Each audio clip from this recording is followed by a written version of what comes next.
I'm Matt Scott from Insurance Data Lab, and I'm here at the BIBA conference with Stuart Reid from Partners And to talk about the challenges brokers are facing with business placement. So thanks for joining me, Stuart. And what are the biggest challenges brokers are facing when placing business? I think one of the biggest challenges with insurers is service overall.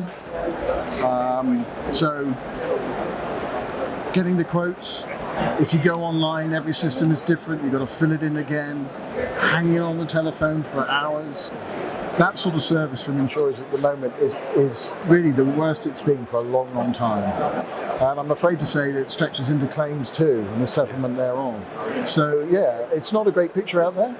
MGAs are doing very well, and that's a way of mitigating that issue. And some insurers get it right, but unfortunately most of them at the moment would admit they're not getting it right. And are there any kind of business areas or product lines that are particularly troublesome on that front? Well, we don't do it at Partners And to any great extent, but there's private motor. I think 68% of FOS claims are motor. And let's be honest, it's been used today in something I was in. Claims are the shop window of what we do. And if you can't get claims right, really, you shouldn't be doing anything. So, yeah, obviously private motor by virtue of the amount of people that insure their cars and all those issues. But no, it stretches right across. I have to say personally, I've had a few claims and they've been absolutely brilliantly dealt with. But apparently I'm the exception, not the rule. And kind of regulations obviously had a big impact this year, consumer duty, customer outcomes, fair value assessments. How's that impacted brokers on their business placement strategies? Well, I guess it depends on what sort of broker you are. If you're a large broker, you've got a compliance team, you've got a risk team, you've got whatever teams you need. But when you consider, certainly here today, the vast majority of brokers are 10 staff and less. Yeah. And with the absolute tsunami of regulation that's happening, ultimately, I think all of us, whatever size, whatever level, would like the FCA perhaps to put the foot on the ball and just give us a little bit of time to get used to the change that we've gone through thus far.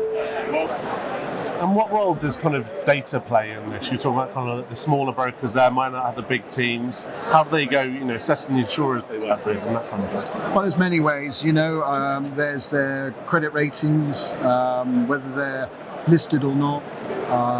The BIBA put forward some good ratings on those insurers that aren't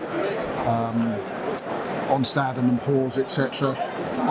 But also you get to know the insurers that actually perform, those that respond in timely fashion to what you're doing, those that answer the phone, those that answer emails.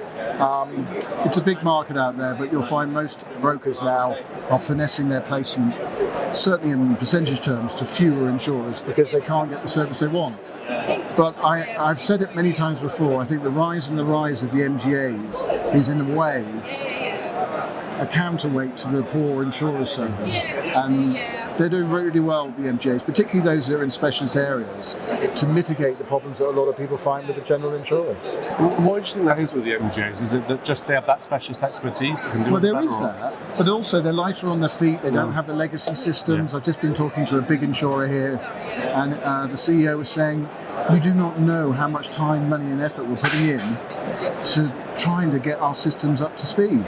I did suggest that why doesn't he just switch the old one off and start up a new one, but he didn't feel that it was a very good strategy.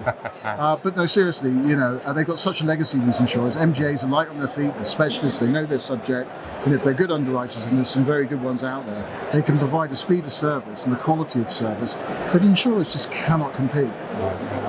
Final question, with the FCA getting more active in the market, how are brokers dealing with the workload and how's that going forward? Well, again, I think it's the smaller brokers where it hits the hardest. When you've got a day job and part of that job is to do regulation, the amount of work that it's taken is causing issue. And look, I don't know whether it's right or not, but at a forum I hosted just now, there were a lot of people saying that a lot of the consolidation in the market, the simple selling of brokers, is because of the weight of regulation.